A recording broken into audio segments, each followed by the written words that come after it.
मुंबई शहर के railway station पर एक भिखारी रहता था। वह वहां आने जाने वाली रेलगाड़ियों में बैठे यात्रियों से भीख मांगकर अपना पेट पालता था।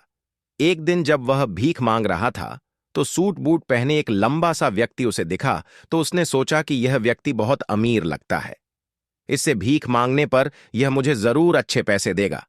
ये सोच वह उस लंबे व्यक्ति से भीख मांगने के लिए उसके पास गया। तो भिखारी को देखकर उस लंबे व्यक्ति ने कहा, तुम हमेशा मांगते ही रहते हो, क्या कभी किसी को कुछ देते भी हो या नहीं? भिखारी बोला, साहब, मैं तो भिखारी हूं, हमेशा लोगों से मांग कर तो अपना गुजारा करता रहता हूं। मेरी इतनी औकात कहां कि किसी को कुछ दे सकूं। लंबा व्यक्ति बोला, जब किसी को कुछ दे नहीं सकते तो तुम्हें मांगने का भी कोई हक नहीं है। मैं एक व्यापारी हूं और लेन देन में ही विश्वास करता हूं। अगर तुम्हारे पास मुझे कुछ देने को हो, तभी मैं तुम्हें बदले में कुछ दे सकता हूं। इतना कहने के बाद वह लंबा आदमी ट्रेन में बैठकर निकल गया। इधर भिखारी उसके द्वारा कही गई बात के बारे में सोचने लगा। उस लंबे व्यक्ति के द्वारा कही गई बात उस भिखारी के दिल में उतर गई। वह सोचने लगा कि शायद मुझे भीख में ज्यादा पैसा इसीलिए नहीं मिलता क्योंकि मैं उसके बदले में किसी को कुछ देता नहीं हूं। लेकिन मैं क्या करूं, मैं तो भिखारी हूं, किसी को कुछ देने लायक भी नहीं हूं।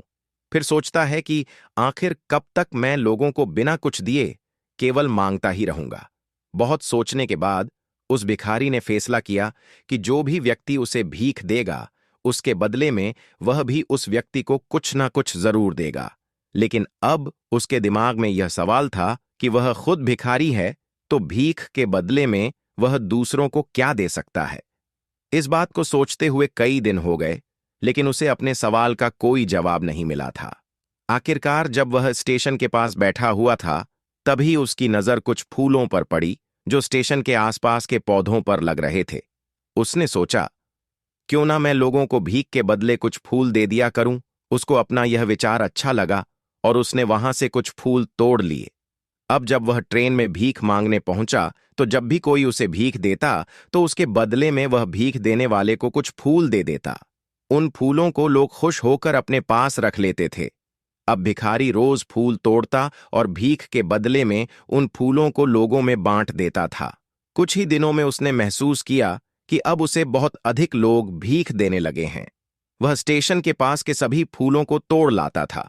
जब तक उसके पास फूल रहते थे, तब तक उसे बहुत लोग भीख देते थे। लेकिन जब फूल बांटते बांटते खत्म हो जाते, तो उसे भीख भी कम ही मिलती थी। अब रोज ऐसा ही चलता रहा। एक दिन जब वह भीख मांग रहा था, तो उसने देखा कि वही लंबा चौड़ा व्यक्ति ट्रेन में बैठा है, जिसकी वजह से उसे भीख के बदले फूल देने की प्रेरणा मिली थी।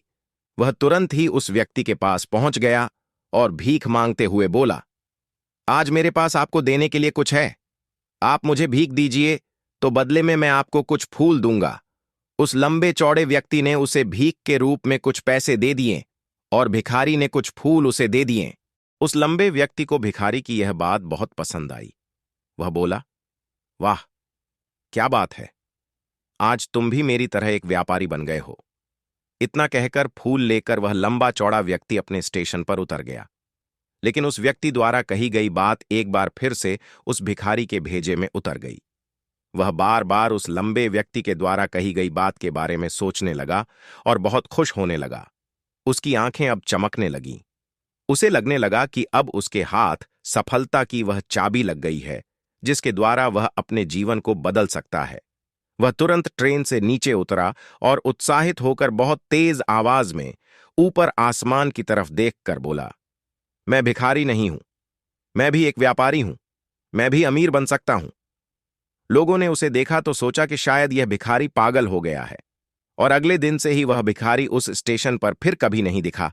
लेकिन 5 महीने बाद इसी स्टेशन पर 2 व्यक्ति कोट पैंट और महंगे जूते पहने हुए यात्रा कर रहे थे।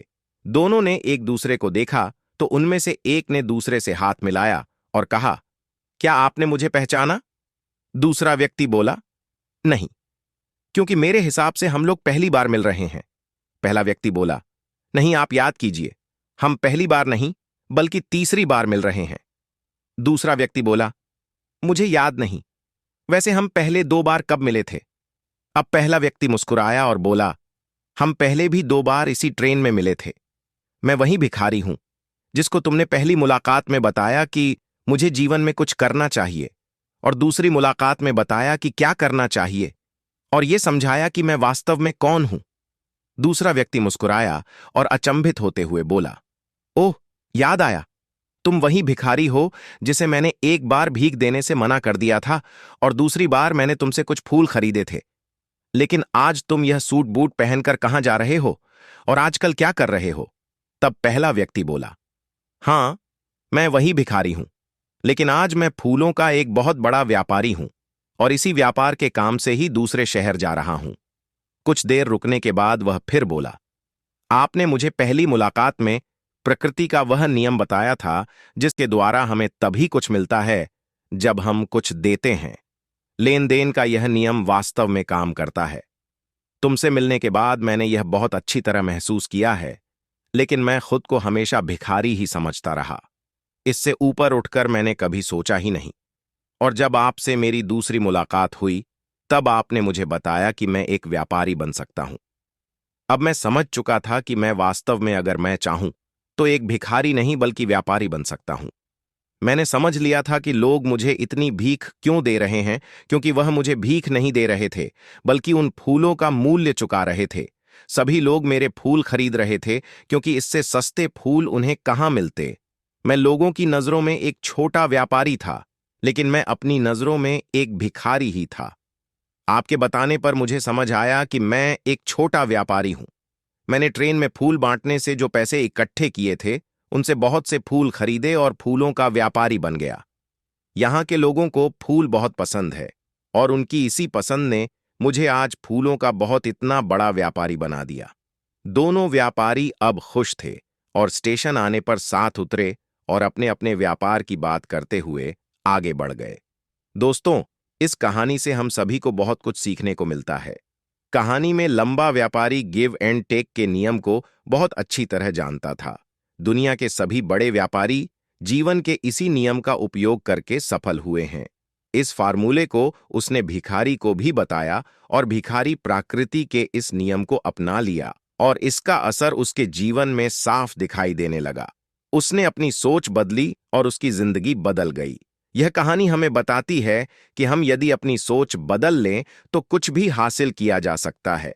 यदि हम खुद को छोटा समझते रहेंगे तो हम हमेशा छोटे ही बने रहेंगे।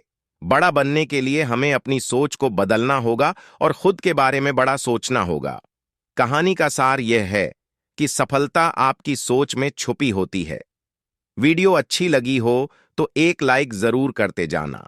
Thank you.